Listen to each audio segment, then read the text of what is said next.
I've been seeing some disturbing sentiment recently in the chess YouTube sphere about how the best way to play chess is to simply make less blunders. If you know who I'm talking about, you know. And this seems like pretty fine, albeit meaningless advice, until you see what they're recommending, which is essentially to just make your pieces passive and protect each other, wait for your opponent to blunder, and then take their free material. And this is all well and good as long as you're playing up against complete beginners who simply want to give you all of their pieces. But what happens when you face someone with the same strategy? Do you just wait until someone concedes in this war of attrition because no one wants to take the first step and actually start an attack? Or even worse, face up against an active player who does attack well and will drive you back into miserable passivity and make you wish you never even played chess to begin with? Well, in this video, I'm going to turn the tide on these passive proselytizers with 10 attacking rules of the great Garry Kasparov. His opponent starts with e4, and Garry responds with his famous Sicilian defense, pawn to c5. This is one of the most aggressive attacking responses that black can choose against white's pawn to e4.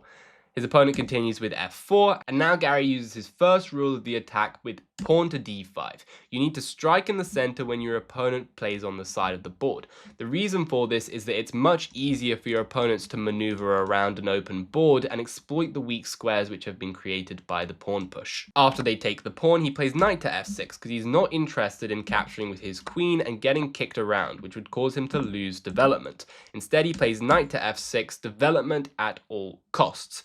Opponent continues with pawn to c4, hanging onto the pawn greedily, and Garry continues with e6. Once again, he doesn't care about the pawns. This is point number 2. Development must come first before the pawns. The reason why he's so confident in doing this is because after the pawn captures and the bishop captures, you can see he's got 2 minor pieces out while the opponent still has all of their pieces sitting on the back rank, as well as these weak pawns which can be used as targets in the future and will make it so their king is never safe, even if they castle queenside or kingside. They continue with knight to f3, and from here we just see normal developing moves: knight c6, knight c3, bishop d6, and comes pawn to d4. The opponent wants to break out their bishop and try to catch up to Garry on development. So he captures the pawn because he does notice the opponent's ideas, doesn't just castle blindly and allow this pawn fork.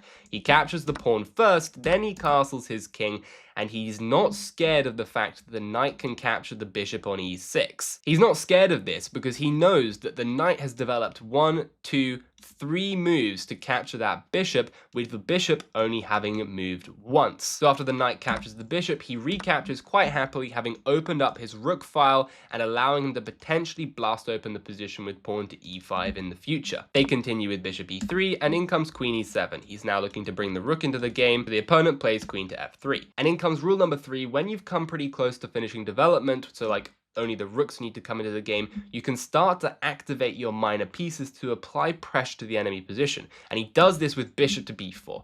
Now this knight is under attack. He's threatening to capture it and double up the pawns potentially, which could be very dangerous if the king were to castle long. So his opponent realizes this and tries to play bishop to e2 so that instead they can castle short. But Kasparov puts an end to this idea with this nice move, pawn to e5. Principle number 4, when your opponent's king is stuck in the center, you need to strike in the center before they can castle out of there. The reason this is such a great move is because it indirectly prevents castling. If you were to castle here, then pawn captures on f4. If the bishop captures it, knight to d4, forks the queen and the bishop. If the queen moves, you capture the knight, capture the bishop, and you win the game. If the queen were to capture it, then you can take down the knight over here and you can play knight to d5 with a fork on the queen and the bishop. The best that white can do is simply lose their queen. Now you might be asking, how am I meant to see all of that from this position? Well, you can work on your calculation, but simply knowing that the right thing to do is try and strike with the pawn in the center while your pieces are activated and your opponent hasn't castled yet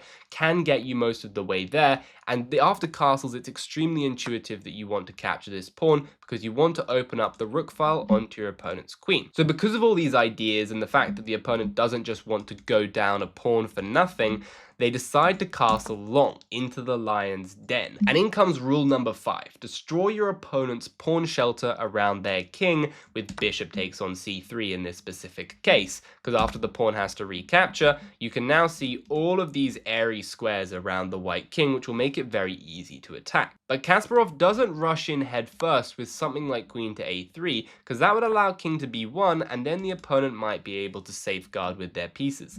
Instead, he strikes back attack in the center with pawn takes on f4, trying to exploit the fact that these bishops are placed very vulnerably in the center of the board, and he's getting ready to bring his last piece into the attack. Also, this pawn can't really be captured because if you take it, then knight to e4 comes in, and the bishop is pinned to the queen. g5's a threat, queen a3 now is a threat because the bishop won't be able to go back into the defense as well.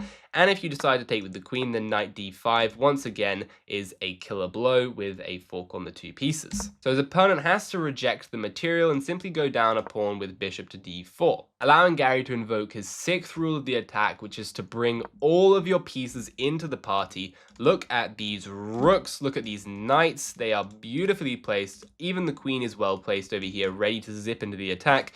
Meanwhile, white is looking extremely clumsy. These rooks are not well placed, they're disrupted by the bishop here. The queen is discoordinated with the bishop as well.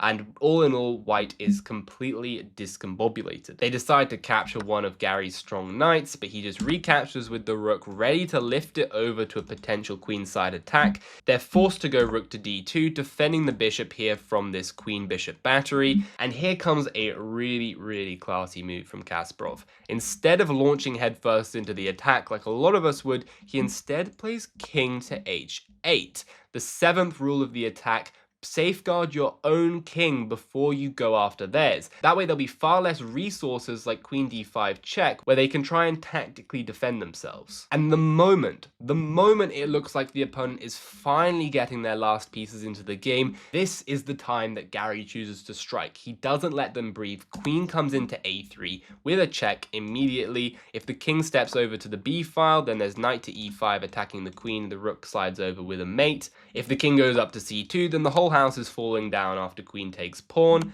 So the only real move you can play here is rook to b2. And rule number 8 here, he uses the weak placement of the opponent's pieces in order to further activate his own. The queen is forced into passivity, and in comes a really beautiful move here. Rule number 9, you need to try and discoordinate your opponent's pieces so that they can't participate in the attack. This move completely locks the white queen out of the game, such that after pawn takes pawn, it's no longer participating in the defense. But Kasparov doesn't rush with something like queen takes on c3. This would be cashing in the chips way too soon and allow the opponent to try and run away to safety. Instead, he maximizes the pressure. He's not afraid to be down a pawn. He plays rook to b6, attacking the pinned piece. And after the rook goes up to d2 defending, here comes the final rule of the attack and the final stage of every attack, which is that when the opponent is completely tied down, you need to look for the final straw that's going to break them. In this instance, I'm going to let you pause the video and try and find the killer blow for yourself. But the move that Garry found was knight to d3 check. Seemingly impossible move. And impossible moves are often possible when the opponent is completely tied down. Because in this instance, you cannot take it with the rook, because then the queen will take the rook, and after the king steps to the side, there will be rook to b2 with a mate. If you move the king either way, then you're just dropping loads of material, and that is not possible. And so the opponent decided to go for bishop captures on d3, but after rook to e1 check, the only move, rook to d1, is met by queen takes on b2 checkmate. So a really beautiful finish there from Garry. I do hope that this inspires you to take these attacking rules into your own games and get some crushing wins out there. Don't listen to the passive pretenders. Follow in the footsteps of Garry, seize the initiative, and get some beautiful attacking wins. So if you like my style of teaching, do check the description, send me an email if you'd be interested. And other than that, if you like the video, please like and subscribe, and I'll see you all in the next one. Bye!